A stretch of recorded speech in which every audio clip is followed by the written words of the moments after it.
નમસ્કાર, હું છું પ્રિયા અને તમે જોઈ રહ્યા છો જનતા કી જાણકારી ન્યૂઝ। નજર કરીએ આજના સમાચાર ઉપર। બોટાદ જિલ્લાના રાણપુર તાલુકાના ગોધાવટા ગામ નજીક કોઝવેમાં પાણીના પ્રવાહમાં કાર તણાઈ।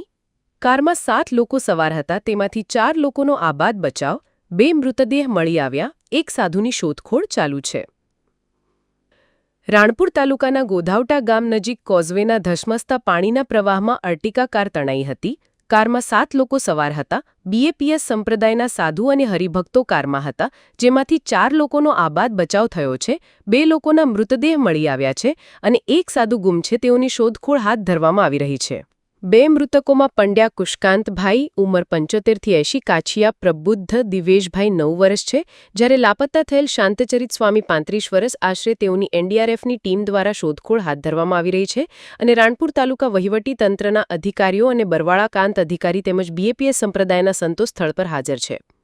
વધુ મળતી વિગતો મુજબ આ સંતો અને હરિભક્તો બોચાસણથી સાળંગપુર જતી વખતે ગોધાવટા નજીક કોઝવેમાં ઘટના બની છે। રિપોર્ટર વિપુલ લુહાર, રાણપુર।